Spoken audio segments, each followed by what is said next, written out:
دیکھیے اعوذ باللہ من الشیطان الرجیم بسم اللہ الرحمن الرحیم کما اخرجک ربک من بیتک بالحق وَإِنَّ فَرِيقًا مِنَ الْمُؤْمِنِينَ لَكَارِهُونَ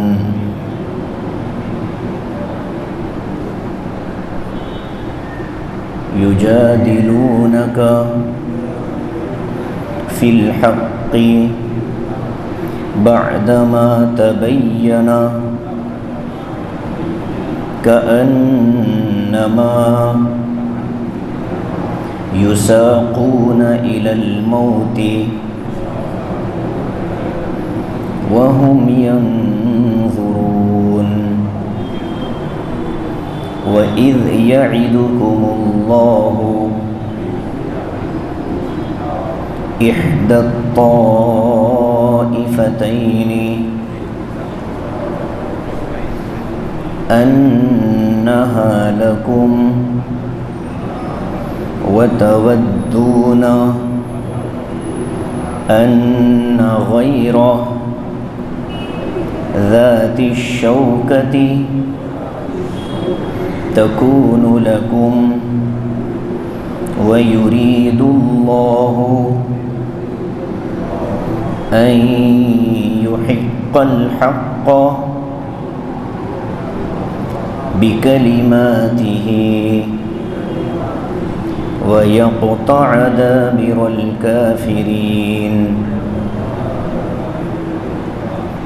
ليحق الحق ويبطل الباطل ولو كره المجرمون إذ تستغيثون ربكم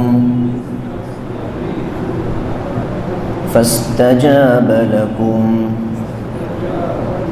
أني ممدكم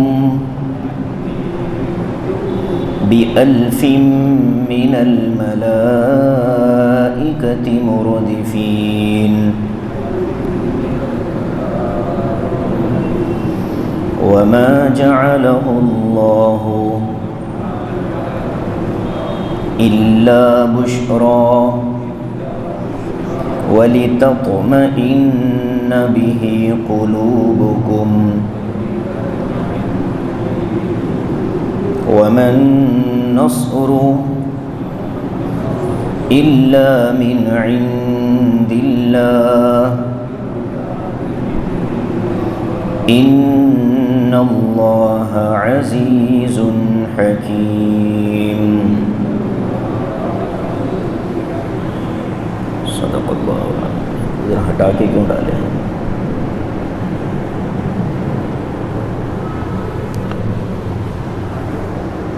ایک طرف ہو گیا۔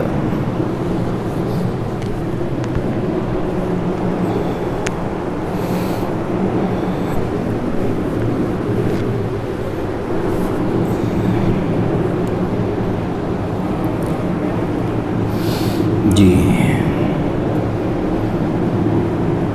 دائرہ ذرا خوبصورت بنا کے بیٹھو بھائی، لوگ ترجمہ دیکھیے۔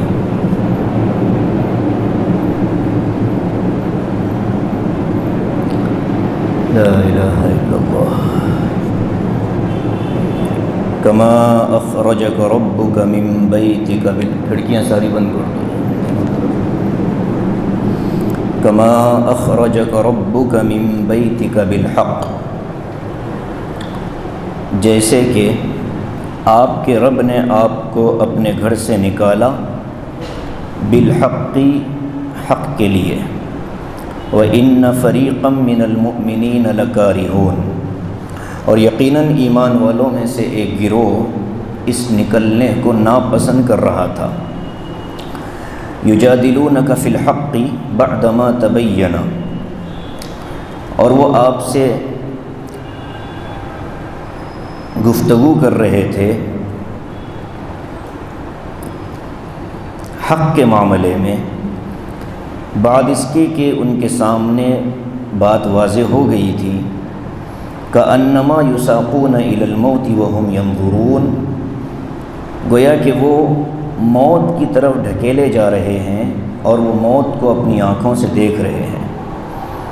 وَإِذْ يَعِدُكُمُ اللَّهُ إِحْدَى الطَّائِفَتَيْنِ، اور وہ وقت یاد کرنے کے قابل ہے جب اللہ تعالیٰ نے آپ لوگوں سے وعدہ کیا تھا ایک گروہ کا، ایک جماعت کا، انہا لکم، کہ وہ تمہیں مل جائے گی، وتودون ان غیر ذات الشوکہ، اور تمہاری دلی خواہش یہ تھی کہ وہ جماعت طاقت والی نہ ہو، تکون لکم، وہ جماعت جو کمزور ہے وہ تمہارے ہاتھ آئے، وَيُرِيدُ اللَّهُ أَن يُحِقَّ الْحَقَّ بِكَلِمَاتِهِ، اور اللہ تعالیٰ نے یہ ارادہ فرما لیا کہ حق کو ثابت کرے اپنے کلمات کے ذریعے، وَيَقْطَعَ دَابِرَ الْكَافِرِينَ، اور کافروں کی جڑ کاٹ دے، لِيُحِقَّ الْحَقَّ وَيُبْطِلَ الْبَاطِلَ، تاکہ حق واضح ہو اور باطل ختم ہو، وَلَوْ كَرِهَ الْمُجْرِمُونَ،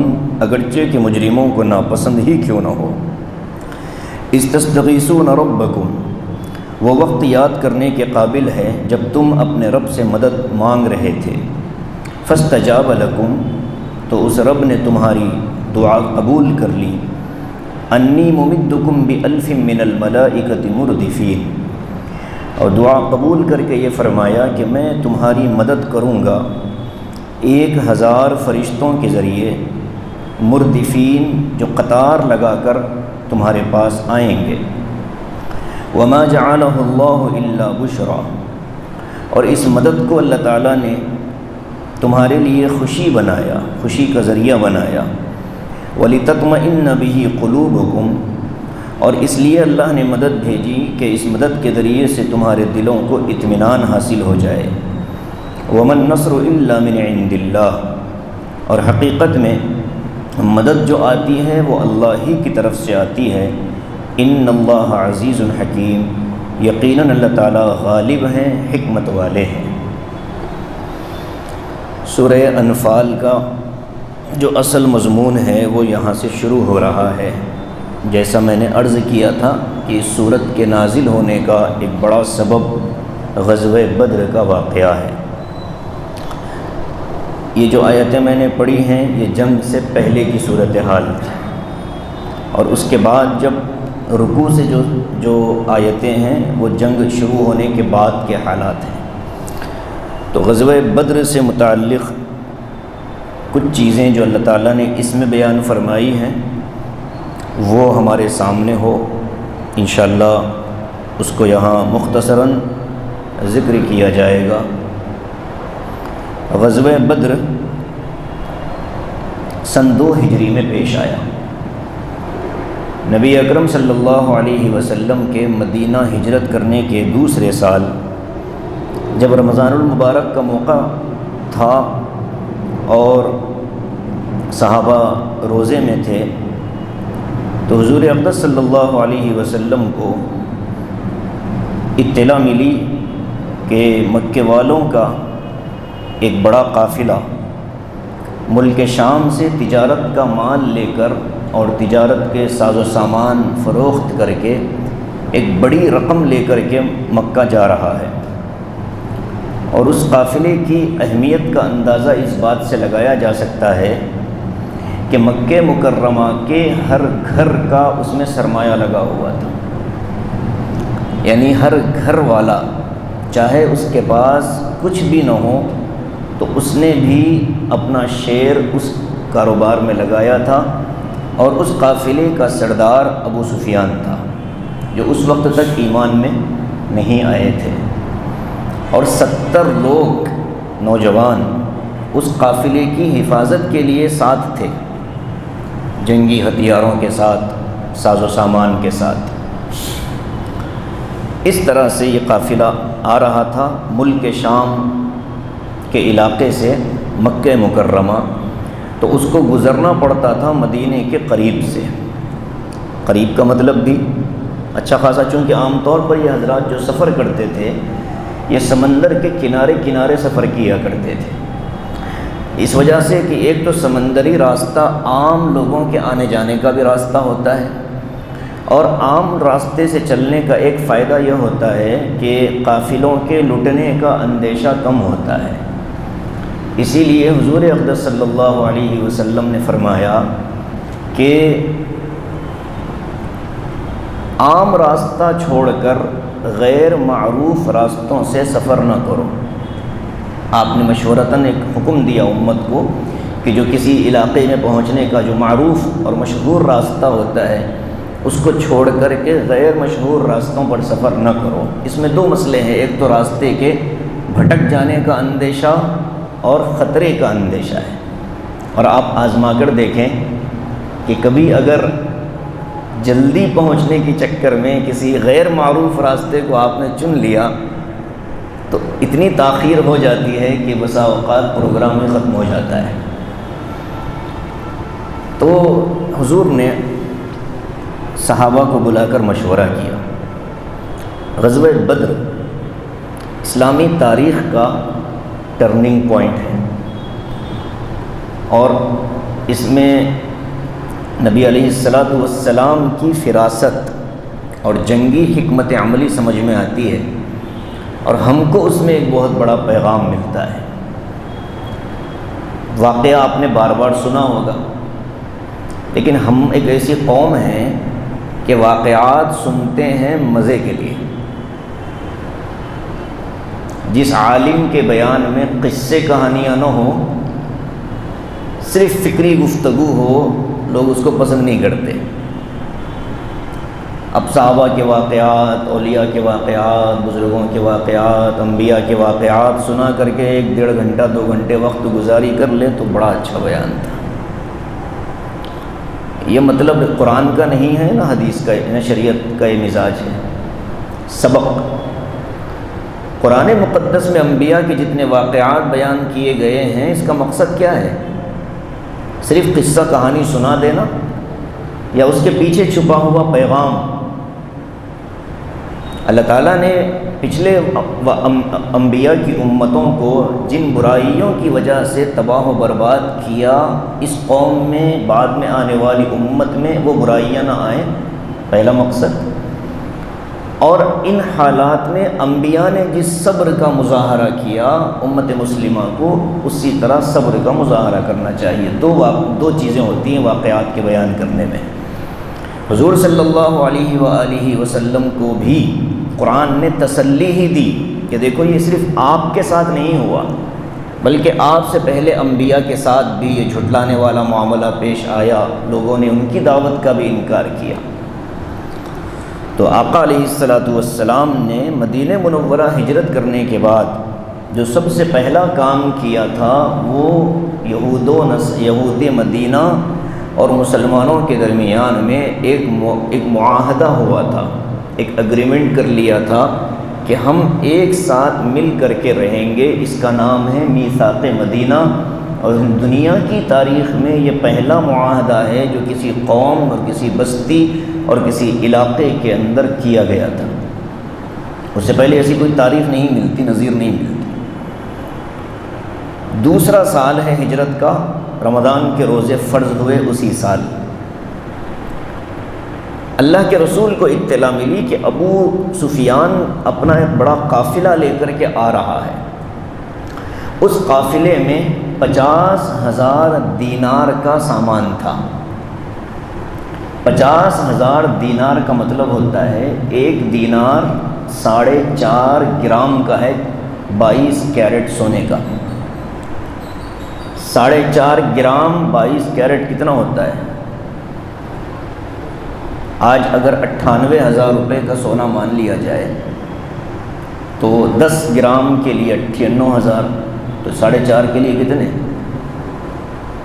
1 گرام 9,800 کا، تو 4 کے کتنے؟ اور اس کے اوپر اور آدھا، تقریباً 41-41 ہزار روپے یا 42,000 روپے کا ایک دینار ہے۔ انٹو 50,000،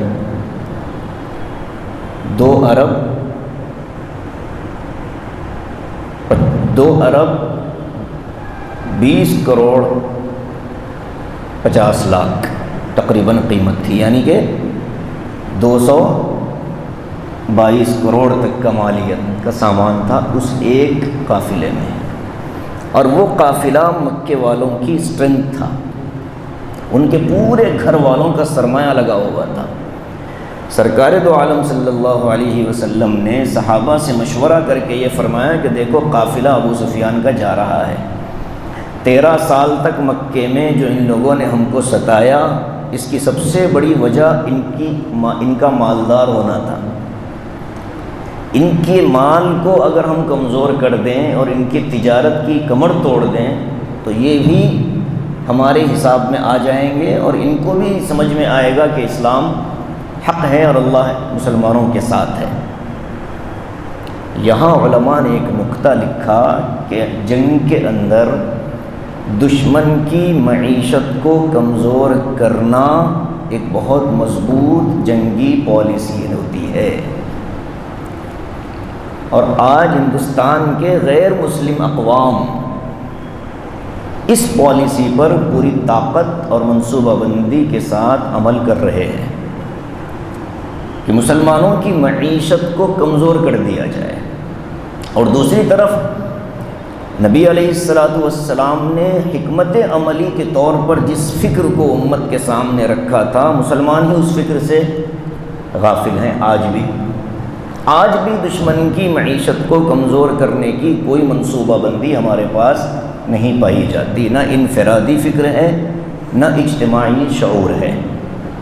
تو غزوہ بدر کا جو بنیادی مقصد تھا قافلے پر حملہ کر کے اس قافلے کے ساز و سامان کو مال غنیمت بنانا، انفال بنانا، اور ظاہر ہے کہ 70 لوگ ہیں جو قافلے کی حفاظت کے لیے ہیں، تو حضور پاک صلی اللہ علیہ وسلم نے عام اعلان کر دیا کہ ہم قافلے کا مقابلے کے لیے جا رہے ہیں، آپ میں سے جو آنا چاہتا ہے وہ آ جائے۔ مقابلہ مشرکین کے لشکر سے ہوتا تو حضور اس طرح اعلان نہیں فرماتے، بلکہ حضور یہ فرماتے کہ سب کو چلنا ہے۔ آپ نے اختیار دے دیا کہ جس کو آنا ہے وہ آئے، اور یہ بھی فرمایا کہ جس کے پاس اپنی سواری ہے وہ آئے۔ بعض صحابہ وہ تھے جن کی سواریاں دیہاتوں میں رہا کرتی تھیں، یہ مدینے میں رہتے تھے اور ان کی سواریاں دیہات میں رہتی تھیں، تو حضور صلی اللہ علیہ وسلم سے ان لوگوں نے کہا کہ ہماری سواریاں تو دیہات میں ہیں، جا کر کے ان سواریوں کو لانے کی اجازت دیجیے۔ تو حضور نے فرمایا کہ اجازت نہیں ہے، اس لیے کہ ہمارے پاس وقت بالکل نہیں ہے، لہٰذا وہ بھی نہیں آئے۔ اور جو صحابہ مدینے میں تھے اور وہ یہ سمجھتے تھے کہ 70 لوگوں کے مقابلے کے لیے تو 200-300 ویسے بھی جمع ہو گئے، تو ہم نہ بھی جائیں تو حضور تو ناراض نہیں ہوں گے، اس لیے کہ کوئی عام حکم تو نہیں تھا، اختیار تھا حضور کی طرف سے کہ آنا ہو تو آؤ۔ اس وجہ سے غزوہ بدر میں مسلمانوں کی تعداد کم تھی اور سواریاں کم تھیں، ہتھیار بالکل کم تھے، 70 گھوڑے اونٹ تھے، ایک اونٹ پر 3 لوگ سوار ہوتے تھے باری باری۔ حضور پاک صلی اللہ علیہ وسلم کے سواروں میں حضرت علی تھے اور ایک صحابی حضرت ابو امامہ تھے باہلی رضی اللہ عنہ، باری باری بیٹھتے تھے، باری باری چلتے تھے، 6 گھوڑے تھے اور 8 تلواریں تھیں، بس لشکر نکلا۔ مدینہ منورہ میں مسجد سقیہ، آج ایک مسجد ہے، وہاں ایک کنواں ہوتا تھا سقیہ نام کا، وہاں آپ علیہ السلام پہنچے اور اپنے لشکر کو آپ نے رکایا۔ صحابی سے آپ نے فرمایا کہ ذرا گن تو لینا کتنے لوگ ہیں، تو صحابہ نے گنا تو 313 تھے۔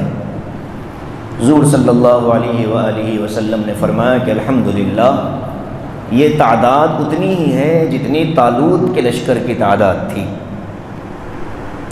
حضرت طالوت کو اللہ تعالیٰ نے جالوت کے مقابلے کے لیے اٹھایا تھا، تو اس کے مقابلے اس لشکر میں حضرت داؤد علیہ السلام بھی تھے، تو اس لشکر کی تعداد بھی 313 تھی، اور اس کو اللہ تعالیٰ نے کامیابی سے ہمکنار فرمایا تھا، وہ جیت گئے تھے۔ تو حضور نے فرمایا کہ الحمدللہ یہ تعداد اتنی ہی ہے جتنی طالوت کے لشکر کی تھی، اللہ نے طالوت کے لشکر کو کامیاب فرمایا، ہمیں بھی اللہ کامیابی عطا فرمائے گا، یہ وعدہ تھا اللہ کی طرف سے۔ ادھر ابو سفیان بھی بڑا ہوشیار آدمی تھا، زیرک آدمی تھا۔ جب مدینے کے قریب وہ قافلہ آنے لگا تو اس نے ایک آدمی کو پیسے دے کر کے تحقیق کے لیے بھیجا کہ ذرا جاؤ اس علاقے پر جا کر کے دیکھنا کہ مدینے والوں کا کوئی لشکر، کوئی قافلہ، کوئی جماعت، کوئی گروہ تو نظر نہیں آ رہی۔ تو 2 لوگ تھے، وہ آئے اور جس راستے سے نبی علیہ السلام گزر کر گئے تھے، آپ نے وہاں ایک رات قیام فرمایا تھا۔ آپ مدینہ سے نکلے 12 رمضان کو، 12 رمضان المبارک کو آپ مدینہ سے نکلے، ہفتے کا دن تھا، اور ہفتے کا دن تھا۔ آپ علیہ السلام قیام کر کے آگے بڑھ گئے تھے، تو جس جگہ آپ نے قیام فرمایا تھا وہاں آپ نے نگرانی کے لیے 2 صحابہ کو ایک پہاڑ پر بھیجا تھا کہ تم دونوں رات یہاں گزارو اور لشکر کی بھی نگرانی کرو، اور باہر سے کوئی حملہ آور آ جائے تو ہمیں اطلاع کر دینا۔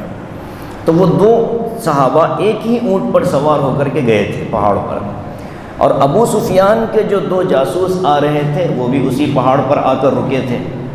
حضور کا قافلہ گزر چکا تھا، لیکن اس پہاڑ پر یہ مدینے کے جو صحابہ تھے ان کے اونٹ کی مینگنیاں تھیں سوکھی ہوئی۔ اس نے کیا کیا، ان سوکھی ہوئی مینگنیوں کو لے کر کے اس نے توڑ کر کے دیکھ کر کہا کہ یہ اونٹ مدینے کی ہے اور مدینے کی کھجوریں کھایا ہوا اونٹ ہے۔ فوراً اس نے ابو سفیان کو جا کر کہا کہ دیکھو ایسا لگتا ہے کہ مدینے سے قافلہ نکل چکا ہے اور تمہارے قافلے پر حملہ کرنے کی تیاری ہے، تمہیں کیسے پتہ؟ یہ دیکھو میں ایک مینگنی ثابت لے کر کے آیا ہوں، دیکھ لو۔ تو ابو سفیان نے توڑ کر دیکھا تو حقیقتاً وہ بھی پہچان گیا کہ یہ مدینے ہی کے اونٹ ہیں۔ کیا اللہ نے عربوں کو ذہانت عطا فرمائی ہے، یعنی اللہ نے ایسی قوم میں نبی کو بھیجا جو اتنی ذہین، اور چیلنج کر دیا کہ اگر یہ قرآن نبی نے اپنے سے بنایا ہو تو تم بھی بنا کر دکھاؤ، تم کچھ کم ہو ذہانت میں۔ تو ابو سفیان نے فوراً اس زمانے میں ایک آدمی کو طے کیا کہ مکہ جاؤ اور جا کر کے اعلان کر دو کہ مدینے والے ہم پر حملے کے لیے آ رہے ہیں، لہٰذا ہماری مدد کے لیے پہنچو۔ اور یہ جو قافلہ تھا میں نے ابھی بتلایا کہ مکے والوں کی امیدوں کا مرکز تھا، اس لیے کہ ہر خاندان کا سرمایہ اس میں لگا ہوا ہے، ہر چھوٹے بڑے کا پیسہ اس میں لگا ہوا ہے، اور وہ تجارت کر کے خوب نفع حاصل کر کے واپس آ رہا ہے، تو سب کی نگاہیں تھیں، سب انتظار میں تھے۔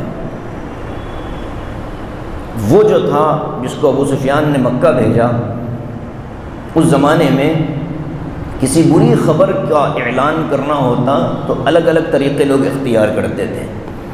اس میں ایک طریقہ یہ تھا کہ اعلان کرنے والا زبان سے کچھ نہیں کہتا تھا، بس اپنے کپڑے پھاڑ دیتا تھا، اونٹ کے کان کاٹ دیتا تھا اور اونٹ کو زخمی کر دیتا تھا، اور پھر جس کجاوے پر وہ بیٹھتے تھے، اونٹ پر بیٹھنے کے لیے جو کجاوا بنایا جاتا ہے، اس کجاوے کو الٹ دیتا تھا۔ اس سے لوگوں کو اندازہ ہوتا تھا کہ حملہ ہو چکا ہے اور ہم کو فوراً مدد کے لیے نکلنا ہے۔ یہ مدینے سے، یہ مکہ میں داخل ہوتے ہوتے ہی اس نے ابھی حملہ ہوا نہیں تھا، لیکن اس نے ہنگامہ کر کے اور مکے کے لوگوں کو خوب جذبہ دلایا۔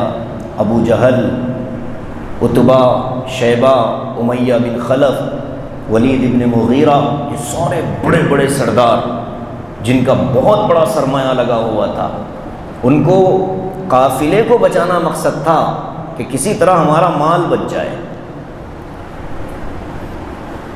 فوراً اعلان ہوا کہ سب کو نکلنا ہے، اور جو لوگ تھوڑا سا سوچتے تھے کہ بھائی نکلنا نہیں، تو ان کے بارے میں شک کی نگاہ سے دیکھتے تھے کہ یہ شاید اندر سے مسلمان ہو گیا ہوگا۔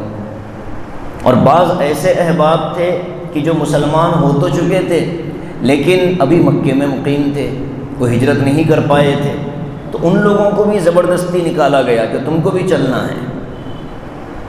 اس طریقے سے 1000 کا لشکر ان لوگوں نے جمع کر لیا۔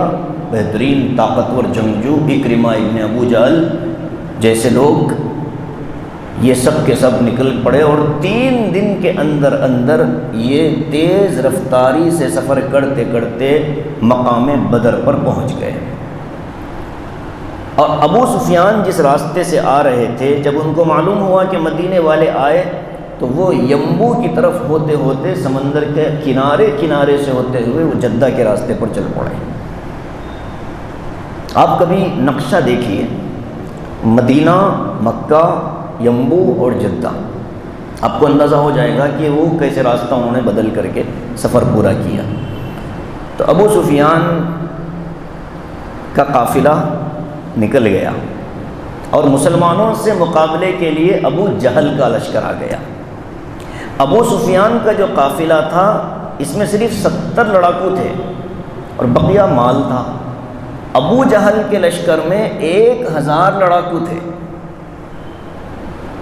اب اس کو اللہ کے نبی علیہ السلام کو اطلاع ملی کہ ابو سفیان کا جو قافلہ تھا وہ تو نکل پڑا، ابو جہل کا لشکر مقابلے کے لیے آ رہا ہے۔ تو آپ 1-2 منزلیں آپ نے طے کر لی تھیں، بس آخری پڑاؤ باقی تھا۔ آپ نے قیام فرمایا۔ اب صورتحال بدل گئی، مقابلہ لشکر سے ہوتا تو تیاری بھی اسی انداز کی ہوتی، اور مدینے سے اتنے ہی افراد کو لے کر کے آتے، لیکن یہاں تو ارادہ قافلے پر حملہ کرنا مقصد تھا، کوئی بڑی تیاری نہیں تھی، کوئی جنگی ساز و سامان نہیں تھا۔ اب اچانک صورتحال بدل گئی تو حضور پاک صلی اللہ علیہ وسلم نے مشورے کے لیے صحابہ کی جماعتوں کو بٹھایا، انصار بھی ہیں، مہاجرین بھی ہیں، سب سے سوالات آپ نے کرنے شروع کیے۔ لوگوں، ہم تو نکلے تھے ابو سفیان کے لشکر پر، قافلے پر حملے کے لیے، لیکن یہاں تو صورتحال بدل گئی اور ابو جہل کا لشکر آ رہا ہے، بتاؤ کیا کیا جائے۔ حضرت صدیق اکبر رضی اللہ تعالی، حضرت ابو ایوب انصاری رضی اللہ تعالی عنہ نے فرمایا کہ یا رسول اللہ، ہم لڑنے کی نیت سے تو نکلے نہیں تھے، نہ ارادہ تھا نہ تیاری ہے، لہذا ہمارا مشورہ ہے کہ ہم واپس چلے جاتے ہیں۔ اور ایک اور صحابی نے رائے دی، تو صدیق اکبر رضی اللہ عنہ کھڑے ہوئے اور فرمایا کہ دیکھو اللہ تعالیٰ، اس کو فلائٹ موڈ پہ نہیں ڈالنا، اللہ تبارک و تعالیٰ نے کامیابی کا وعدہ کر دیا ہے، تو تم کو یقین کر لینا چاہیے کہ ہم کامیاب ہوں گے۔ یا رسول اللہ آپ آگے بڑھیں۔ حضرت مقداد کھڑے ہوئے، ان کی مشہور تقریر ہے، فضائل میں موجود ہے۔ تو حضور پاک صلی اللہ علیہ وآلہ وسلم نے مہاجرین کی تقریریں سن کر آپ نے کسی بھی چیز کا اظہار نہیں فرمایا، مزید آپ سوال کر رہے تھے، ہاں لوگوں مجھے مشورہ دو۔ تو حضرت سعد ابن معاذ رضی اللہ تعالی عنہ جو انصار مدینہ کے سردار تھے، وہ کھڑے ہوئے اور انہوں نے کہا کہ آقا، آپ ہم سے سننا چاہتے ہیں، انصار مدینہ سے سننا چاہتے ہیں؟ تو حضور نے فرمایا ہاں۔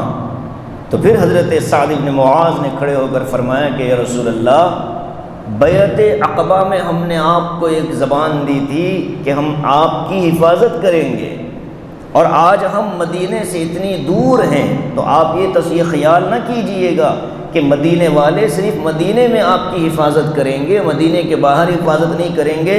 یا رسول اللہ، آپ ہم پر ہمارے ماں باپ سے زیادہ محبوب ہیں، آپ آج ہم کو حکم دیں کہ آگ میں کود جاؤ تو ہم کودنے کے لیے تیار ہیں، سمندر میں دوڑ جاؤ تو ہم دوڑنے کے لیے، آپ فرمائیں کیا کرنا ہے۔ جب آپ نے انصار کی زبان سے یہ لفظ سنا تو پھر آپ نے صحابہ سے فرمایا کہ اب آگے چلو۔ لیکن یہ جو گفتگو چل رہی تھی بعض احباب کے دل میں تھا کہ مدینے سے کچھ لوگوں کو بلا لیا جائے مدد کے طور پر، طاقت بڑھ جائے گی، لیکن وقت اتنا باقی نہیں تھا۔ بدر ایک جگہ کا نام تھا، اس جگہ ایک کنواں ہوتا تھا پانی کا، اور عربوں میں جتنے شہروں کے نام ہیں وہ سارے کے سارے کنوؤں کے ناموں ہی پر شہر کے نام بسائے جاتے ہیں۔ جیسے جعرانہ ایک جگہ ہے مکے کے قریب میں، وہاں ایک کنواں تھا کھارے پانی کا، حضور صلی اللہ علیہ وسلم نے اس میں اپنا لعاب ڈالا تو پانی میٹھا ہو گیا، آپ نے وہاں قیام فرمایا، آج بھی اس جگہ کا نام وہی ہے۔ حدیبیہ جہاں صلح ہوئی وہاں ایک کنواں ہوتا تھا، اس کا نام تھا حدیبیہ، مشہور ہو گیا پورا شہر۔ بدر کنویں کا نام تھا اور شہر علاقہ مشہور ہو گیا۔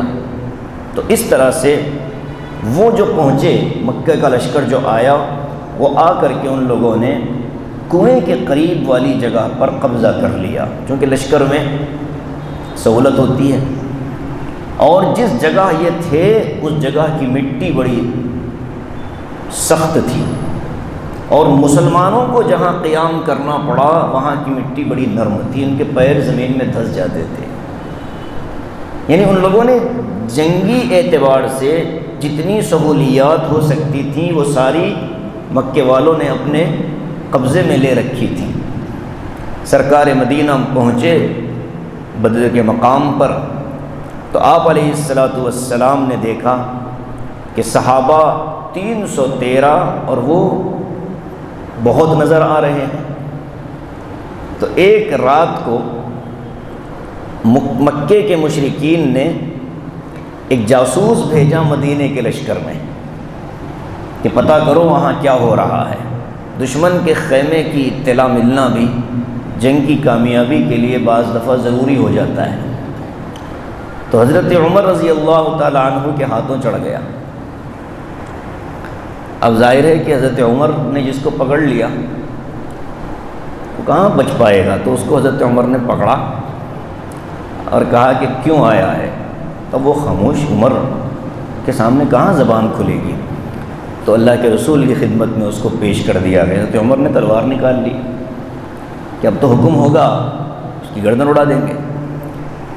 تو آقا علیہ السلام نے فرمایا کہ بھائی مارو نہیں، بتاؤ کتنے آدمی ہیں مکے میں، مشرکین کی لشکر میں کتنے آدمی ہیں؟ تو وہ خاموش، کہنے لگا کہ آپ مجھے مار دو لیکن میں میرے لشکر کی اطلاعات آپ تک نہیں پہنچاؤں گا۔ حضرت عمر کو اور غصہ آنے لگا کہ ایک تو چوری کرتا ہے، چوری کرتا ہوا پکڑا گیا، جاسوسی میں پکڑا گیا، اور پھر بھی آپ نے اخلاق کے ساتھ اس سے کچھ سوالات کیے تو جواب نہیں دیتا۔ بڑا غصہ حضرت عمر کو آیا۔ تو پھر آقا علیہ السلام نے فرمایا ٹھیک ہے اس کو چھوڑ دو۔ پھر حضور نے کہا کہ اچھا یہ بتاؤ کھانا وانا کیسا ہے؟ تو کہا بڑا عمدہ ہے، بہترین کھانا بنتا ہے۔ اونٹ ذبح ہوتے ہیں؟ تو کہا کہ ہاں بہت اونٹ ذبح ہوتے ہیں۔ کتنے ہوتے ہیں؟ تو اس نے کہا کہ 10 اونٹ ذبح ہوتے ہیں۔ تو حضرت عمر سے حضور نے فرمایا کہ عمر چھوڑ دو اس کو، 1000 کا لشکر ہے، 1000 کا لشکر، یعنی ایک اونٹ میں 100 لوگ کھانا کھاتے ہیں اور 10 اونٹ ذبح ہوتے ہیں۔ اس کا مطلب یہ ہے کہ لشکر میں 1000 آدمی ہیں۔ یہ اللہ کے رسول کی فہم و فراست تھی کہ آپ نے صرف کھانے کی مقدار کو پوچھ کر کے تعداد بتا دی لشکر کی، اور وہ تعداد من نوعاً اتنی ہی تھی، ایک کم ایک زیادہ اس میں نہیں تھا۔ شیطان بھی ان کے ساتھ تھا، بوڑھے کی شکل میں آ کر کے ورغلا رہا تھا لوگوں کو۔ اب حضور نے جب دیکھا کہ ایک صحابی کے مقابلے میں 3 مشرکین ہیں، ابھی وہ آیتیں نہیں اتری تھیں کہ ایک مسلمان 20 پر بھاری ہے، یہ آیتیں ابھی نہیں اتری تھیں۔ تو اس موقع پر حضور پاک صلی اللہ علیہ وسلم نے فوراً دعا مانگی اللہ سے کہ اے اللہ آپ نے ہم سے جو وعدہ فرمایا تھا وہ وعدہ آپ پورا کر دیجئے۔ درمیان میں ایک چیز رہ گئی کہ آپ مقام سقیہ پر پہنچے تھے، مسجد سقیہ جہاں آج بنی ہے وہاں آپ پہنچے، لشکر آپ نے گنوا لیا تو 313 تھے، آپ نے دعا مانگی، مبارکباد دی۔ کچھ معصوم بچے سے تھے، نوجوان بچے تھے، سمرہ ابن جندب رضی اللہ عنہ، چھوٹے سے تھے، نوجوان تھے۔ ان سے فرمایا کہ آپ واپس مدینہ چلے جاؤ۔ کہا کہ نہیں یا رسول اللہ میں تو لڑوں گا آپ کے ساتھ۔ حضور نے فرمایا کہ نہیں، آپ چلے جاؤ۔ البتہ معاذ اور معوذ دو بھائی تھے، معاذ اور معوذ، یہ بیٹے تھے عفرا کے، اور ان کو اللہ کے رسول کو خصوصی اجازت نامے کے ساتھ وہ جنگ بدر میں شریک ہوئے تھے، اور اسی مقام پر حضور نے کھڑے ہو کر کے دعا مانگی تھی کہ اے اللہ، ابراہیم علیہ السلام نے مکے میں برکت کی دعا مانگی، میں مدینے میں برکت کی دعا مانگتا ہوں اور دگنی برکت کی دعا مانگتا ہوں۔ ابراہیم علیہ السلام نے مکے میں جو برکت کی دعا مانگی، مدینے میں اس میں دگنی برکت عطا فرمائی ہے۔ ایک دوسرے، اے اللہ آپ نے مکے کو حرم قرار دیا ہے، میں مدینے کو بھی حرم قرار دیتا ہوں۔ تیسرے، اے اللہ جو مدینے والوں کو ستائے آپ اس پر لعنت برسائیے۔ اب یہاں امام مالک رحمۃ اللہ علیہ جو مدینے کے تھے، امام دارالہجرت ان کا لقب ہے، مدینے کے امام تھے اور بڑے ائمہ میں تھے۔ بیک وقت مدینے میں 7 علماء ایسے تھے جن پر پورے مدینے کو اعتماد تھا اور فخر کرتے تھے کہ ہمارے ہاں یہ عالم موجود ہے۔ اس میں حضرت مالک، امام مالک بھی تھے، اور ربیعۃ الرائے بھی تھے، اور عروہ بن ابن زبیر بھی تھے، حضرت عروہ ابن زبیر جن کا محل مدینے میں آج بھی موجود ہے۔ اور حضرت امام مالک رحمۃ اللہ علیہ کی قبر بھی مدینے کی بقیع میں موجود ہے، اور اتفاق یہ ہے کہ وہ قبر اس جگہ موجود ہے جہاں حضرت ابراہیم بن محمد صلی اللہ علیہ وسلم، حضرت ابراہیم جو حضور کے صاحبزادے تھے، 18 مہینوں کی عمر میں ان کا انتقال ہو گیا تھا، ان کی قبر اور حضرت امام مالک کی قبر بالکل قریب میں ہے۔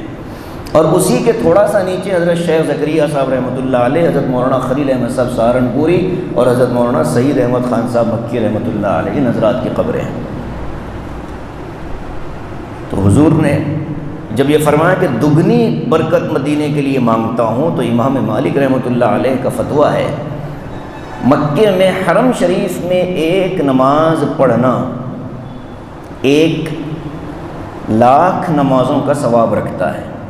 مکے میں حرم شریف میں، آس پاس کی مسجدوں میں وہ ثواب نہیں ہے، عزیزیہ میں وہ ثواب نہیں ہے، حرم کی مسجد حرام کے اندر ایک نماز 1,00,000 نمازوں کا ثواب رکھتی ہے۔ امام مالک فرماتے ہیں کہ مدینے کی حرم کی ایک نماز 2,00,000 نمازوں کا ثواب رکھتی ہے۔ ان سے پوچھا گیا کہ آئی آپ نے تو حدیث نہیں سنی جس میں حضور نے فرمایا کہ میری مسجد میں ایک نماز 1,000 نمازوں کا ثواب رکھتی ہے، اور ایک کمزور اور ضعیف روایت میں آیا ہے کہ 50,000 کا ثواب رکھتی ہے، تو یہ آپ نے 2,00,000 کا کہاں سے کہہ دیا؟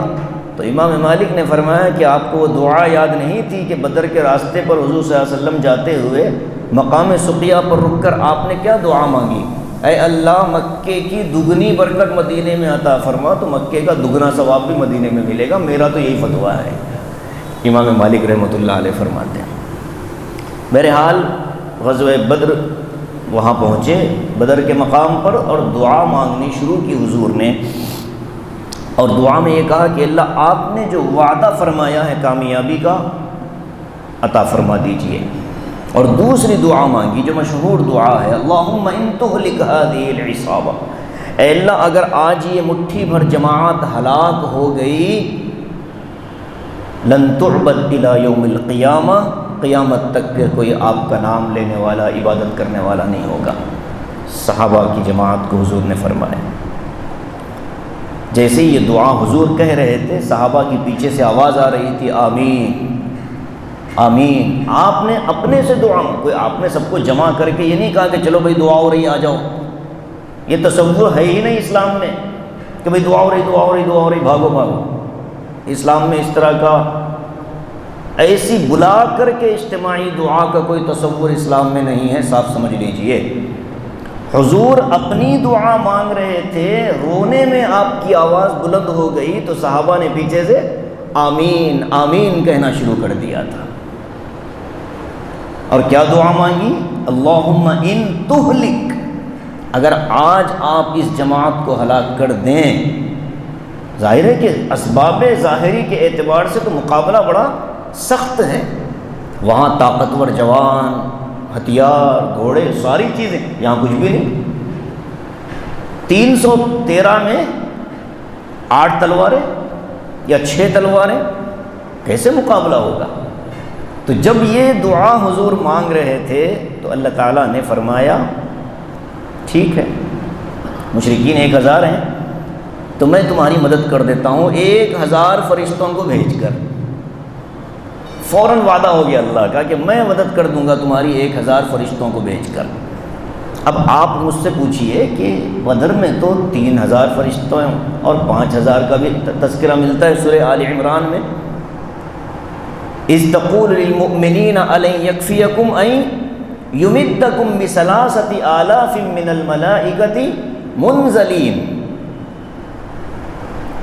جب آپ لوگوں سے کہہ رہے تھے، سورہ آل عمران کی آیت ہے کہ جب آپ لوگوں سے یہ کہہ رہے تھے کہ اللہ تعالیٰ نے وعدہ کیا ہوا ہے تم سے کہ 3000 فرشتے آسمان سے بھیجے گا، اور ایک جگہ اسی میں آگے فرمایا بخمسۃ آلاف من الملائکۃ مسومین، کہ اللہ نے یہ بھی وعدہ فرما دیا کہ تم کو 5000 اسپیشل ڈریس پہنا کر نامزد فرشتوں کی جماعت تمہاری مدد کے لیے بھیجوں گا۔ تو اب یہ تینوں وعدے کیسے صحیح ہو رہے ہیں؟ سوال سمجھ گئے؟ یہاں تذکرہ ہے 1000 فرشتوں کا، سورہ آل عمران میں پہلی آیت میں تذکرہ ہے 3000 کا، اور اسی آیت کے نیچے والی آیت میں تذکرہ ہے 5000 کا، تو پھر اصل کتنے فرشتے آئے؟ تو اس کو سمجھنے کے لیے صورتحال سمجھنا چاہیے کہ جیسے ہی 1000 فرشتوں کی مدد کا اللہ نے وعدہ فرمایا، مسلمان خوش ہو گئے، اور ظاہر ہے کہ خوشی ہونی چاہیے۔ فرشتے، اور فرشتے بھی کون سے ہیں؟ زمینی فرشتے نہیں، خصوصی فرشتے اللہ بھیجے گا آسمان سے، خصوصیت کے ساتھ آئیں گے وہ۔ اور آسمانی فرشتوں کی طاقت کا عالم کیا؟ قوم عاد و سمود کی بستیوں کو ایک چیخ اور ایک ہوا کے ذریعے ختم کر دینے والا فرشتہ ایک ہی کافی تھا پورے مشرکین کے مقابلے میں، لیکن نہیں، انسان کی فطرت یہ ہے کہ طاقتور آدمی بھلے کتنا طاقتور کیوں نہ ہو، وہ تعداد کو دیکھ کر کے ہمت پکڑتا ہے کہ بھئی اور 2-4 لوگ جمع ہو جاتے تو اچھا تھا، حالانکہ وہ 2-4 کسی کام کے ہوتے نہیں، ایک ہی ہمت والا ہوتا ہے۔ لیکن افراد جب زیادہ نظر آتے ہیں تو لگتا ہے کہ ہاں بھئی بڑی جماعت آئی ہے، تو اللہ تعالیٰ نے اسی نفسیاتی چیز کو مد نظر رکھتے ہوئے فرمایا کہ میں 1000 فرشتے تمہاری مدد کے لیے بھیج دوں گا۔ وہ 1000 ہیں، فرشتے 1000 اور تم 1300 تم ہو گئے، ان کی تعداد کم ہو گئی۔ تو مسلمان خوشی میں نعرے تکبیر اللہ اکبر کے نعرے لگانے لگے۔ دوسرے دن جنگ کا جب میدان آیا تو آپ نے صفیں درست فرما دی، آپ کے لیے اونچائی پر ایک ٹیلا لگایا، خیمہ، ایک ٹیلے پر، ٹیلا سمجھتے ہیں نا، پہاڑ کا چھوٹا سا حصہ ہوتا ہے، اس پر آپ کے لیے خیمہ بنا دیا گیا۔ آپ اس میں دعا مانگ رہے تھے، نماز پڑھ رہے تھے، اللہ سے تعلق اور جنگ کی منصوبہ بندی کر رہے تھے کہ کس کو سیدھے ہاتھ پر رکھنا ہے، کس کو بائیں ہاتھ پر رکھنا ہے، قلب میں کس کو رکھنا ہے، پیچھے سے کس کو حملے کے لیے روکنا ہے، یہ ساری منصوبہ بندی آپ کر رہے تھے، اور آپ کے لیے اوپر جگہ بنا دی گئی، آپ وہاں سے صحابہ کی صف بندی کر رہے تھے۔ تو اچانک ایک آواز آئی، کیا آواز آئی کہ مکے کے مشرکین نے اور طاقت منگائی ہے مکے سے، اور ایک شخص مکے سے اور افراد کو لے کر کے آ رہا ہے۔ تو اب پھر مسلمانوں میں ایک بے چینی، ارے معاملہ ہوتے ہوتے پھر دوبارہ سے ان کی طاقت بڑھنے لگی۔ تو اللہ نے فرمایا کہ اگر وہ آ جائیں، ان تصبروا وتتقوا ويأتوكم من فورهم هذا، اگر وہ آئیں تو پھر میں 3000 اور بھیج دوں گا۔ اور اس کے بعد فرمایا کہ اگر وہ الگ الگ تم پر حملہ کریں تو 3000، اور پورا لشکر مل کر ایک بارگی اگر تم پر حملہ کرتا ہے تو پھر 5000 فرشتے بھیج کر تمہاری مدد کر دوں گا۔ لیکن نوبت نہیں آئی 5000 فرشتوں کے بھیجنے کی، اس لیے کہ وہ الگ الگ حملہ کرنے، وہ ایک بارگی حملہ کرنے کی ہمت ہی نہیں کر پائے۔ جنگ شروع ہوئی تو شیطان جو انسانی شکل میں، بوڑھے کی شکل میں تھا، اس نے دیکھا یہ تو معاملہ ہی بگڑ گیا، اس لیے کہ ہم نے تو سوچا تھا کہ مسلمان ہلکے سے ہیں، دبا کر نکل لیں گے، لیکن یہاں تو معاملہ ہی بگڑ گیا۔ سورہ انفال کے اندر آگے اللہ نے فرمایا فَلَمَّا تَرَاءَتِ الْفِئَتَانِ، جب مشرکین میں سے شیطان نے فرشتوں کو دیکھا، نَكَسَ عَلَىٰ عَقِبَيْهِ، الٹے پیر بھاگنے لگا۔ لوگوں نے پکڑا کہ بوڑھے کل تک تو جذبہ دلا رہا تھا، خوب خون گرما رہا تھا ہمارا، یہ کر دو اور وہ کر دو، اور بھاگنے لگا، کہنے لگا انی بریء منکم، میں بری ہوں تم لوگوں سے، انی اری ما لا ترون، میں وہ دیکھ رہا ہوں جو تم نہیں دیکھ رہے ہو، انی اخاف اللہ، میں تو ڈر رہا ہوں بھائی اس معاملے سے۔ بھاگ گیا، لڑائی لگا کر کے فرار ہونے والا شیطان بھاگا، تو پھر لوٹ کر نہیں آیا، تو وہاں سے مشرکین کو خوف شروع ہو گیا کہ پتہ نہیں کیا چکر ہے۔ اور ہوتا کیا تھا، حضرت علی فرماتے ہیں کہ میں نے تلوار اٹھائی ایک مشرک کو مارنے کے لیے، اچانک گردن کٹ گئی اس کی، میں نے تلوار اٹھائی اور میرا ضرب لگنے سے پہلے اس کی گردن کٹ گئی۔ میں نے آقا سے پوچھا سرکار یہ کیا؟ فرمایا فرشتے دے رہے ہیں ان کو۔ اور جبرائیل امین جنگی لباس میں تھے، جبرائیل علیہ السلام زرہ پہنے ہوئے، اور گھوڑا کون سا ان کا؟ حیزوم، آواز آ رہی تھی اقدم یا حیزوم، چل اے حیزوم، چل اے حیزوم۔ تو لوگوں نے جب دیکھا کہ یہ تو مسلمان نہیں لڑ رہے بلکہ فرشتے لڑ رہے ہیں، تو وہ بھاگنا شروع کیا۔ اب وہ جو بھاگنے لگے تو 70 قبضے میں آئے، 70 کو ختم کر دیا گیا۔ ایک دن پہلے حضور اقدس صلی اللہ علیہ وسلم نے سب لوگوں کو، صحابہ کو بتایا تھا یہاں ابو جہل مرے گا، یہاں عتبہ گرے گا، یہاں امیہ ابن خلف مرے گا، یہاں ولید مرے گا۔ آپ نے بڑے بڑے سرداروں کے نام لے کر کہا کہ یہ سب مریں گے، اور اللہ نے اسی جگہ ان لوگوں کو مار دیا، وہیں وہ مرے۔ 70 مرے، مسلمانوں میں سے صرف 14 شہید ہوئے، 14 شہید ہوئے، جن میں سے 6 مہاجرین تھے اور 8 انصار تھے۔ ایک اس میں بھائی تھے حضرت سعد ابن ابی وقاص رضی اللہ تعالیٰ عنہ کے، عمیر ابن ابی وقاص رضی اللہ تعالیٰ عنہ تھے، یہ جوان تھے، ان کی وفات ہو گئی تھی۔ اسی وجہ سے جب اس میں مال غنیمت کا واقعہ پیش آیا تو حضرت عمیر نے جس مشرک کو مارا تھا اس کی تلوار حضرت سعد نے لے لی تھی کہ یہ عمیر کا حصہ ہے۔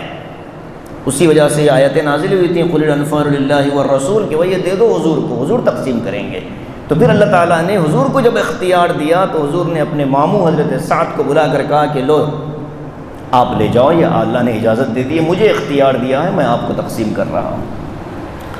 تو 70 مارے گئے، 70 پکڑے گئے، مسلمانوں میں 14 شہید ہوئے، اور یہ اسلام کی سب سے پہلی لڑائی۔ اور اس لڑائی کے بعد پورے عرب میں اور مکے میں کوہرام مچ گیا۔ کیا کہ 313 مسلمانوں نے 1000 مکے والوں کو ختم کر دیا، بھگا دیا، شکست دے دی۔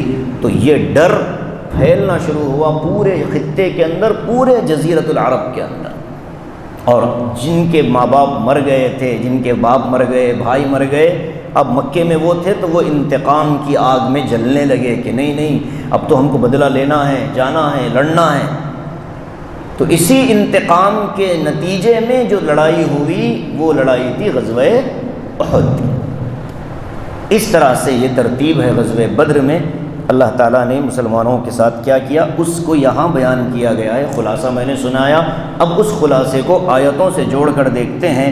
کما اخرجک ربک من بیتک بالحق، اوپر جو فرمایا کہ اللہ تعالیٰ ایمان والوں کو، جو حقیقی ایمان والے ہوتے ہیں، ان کے لیے جنت اور مغفرت کا اور رزق کریم کا اللہ نے وعدہ فرمایا ہے۔